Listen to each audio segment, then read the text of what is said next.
మహానుభావుడు మన కోసం ఎన్నో త్యాగాలు చేసి మరి ఎన్నో అంటరానితనంలో ఉన్నప్పుడు కూడా చాలా కష్టపడి మన కోసము రాత్రనక పగలనక నా జాతి ముందుకు రావాలని చెప్పేసి పోరాటం చేసి ఈరోజు ఈ స్థాయిలో మనం అందరం కూడాను మంచి బట్టలు మంచి ఉద్యోగాలు మంచి దీనిగా బ్రతుకుతాం అంతే డాక్టర్ బిఆర్ అంబేద్కర్ పెట్టినటువంటి భిక్ష.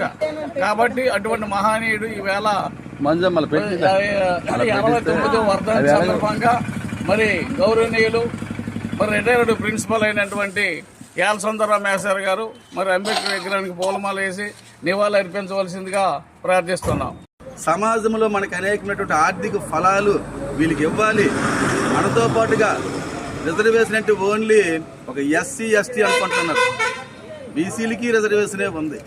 వాళ్ళందరికీ రిజర్వేషన్ ఉన్నప్పటికీ కూడా ముఖ్యంగా మన సమాజంలో ఏంటంటే మీ ఎస్సీ వాళ్ళకి ఉద్యోగులు వచ్చేస్తాయి కాబట్టి మీకంటే ఇంకెవరికి వస్తాయి ఉద్యోగాలు అనుకుంటారు. కానీ సర్వసాధారణంగా బీసీలకు కూడా రిజర్వేషన్స్ అన్ని ఫలాలు కలుగు చేసినటువంటి డాక్టర్ బిఆర్ అంబేద్కర్ని అన్ని జాతుల వారు కూడా కొనియాడాలి, అతనికి నివాళులు అర్పించాలి, అతన్ని మనం స్మరించుకోవడము మన బాధ్యత, మన హక్కు. కాబట్టి అటువంటి భారత రాజ్యాంగ నిర్మాత అయినటువంటి డాక్టర్ బిఆర్ అంబేద్కర్ని ఈరోజు స్మరించుకోవడము, మనందరూ కూడా ఇక్కడ గుమ్మికూడి అతని కోసం మాట్లాడుకోవడము ఎంతైనా గొప్పతనం ఈరోజు. కాబట్టి ఇటువంటి అవకాశం ఇచ్చినటువంటి నాకు, మన పెద్దలందరికీ, మన దళిత సోదరులందరికీ కృతజ్ఞత తెలియజేసుకుంటూ చిన్న ప్రశ్న. ఈరోజు మన దేవుడు, ఈరోజు మనం ఏమి అనుభవిస్తున్నామో దానికి కారణము ఒకే ఒక మహానుభావుడు డాక్టర్ భీమ్రావ్ రామ్జీ అంబేద్కర్. మనము ఏ బానిసలుగా ఉంటున్న మనల్ని రాజులుగా చేసిన మహానుభావుడు డాక్టర్ భీమ్రావ్ అంబేద్కర్.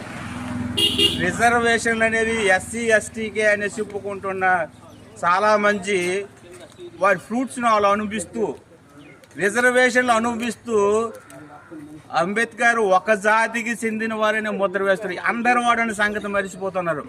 ఆ విషయాన్ని ప్రతి ఒక్కరు కూడా తెలుసుకోవాలి. ఈరోజు ఒక మహిళ రోడ్డు మీదకి వచ్చి బ్రతుకుతుంది, దానికి కారణము మహానుభావుడు. మనం ఆచరిస్తున్నటువంటి విషయాల్లో ఉన్నాయి. వాటిని విడిచిపెట్టినప్పుడే అంబేద్కర్ని మనం గౌరవించినట్లు. అంటే ఆయన దేన్ని విడిచిపెట్టమన్నాడు? మన మత వ్యవస్థని, మన సాంప్రదాయాల్ని, వీటిని విడిచిపెడితే కానీ మనకి విముక్తి రాదు అని ఆయన మనకందరికీ తెలియచేశాడు. అది మనం గుర్తించాల్సింది. మనమేదో అంబేద్కర్ వర్ధంతి వస్తుంది, జయంతి వస్తుంది అంటే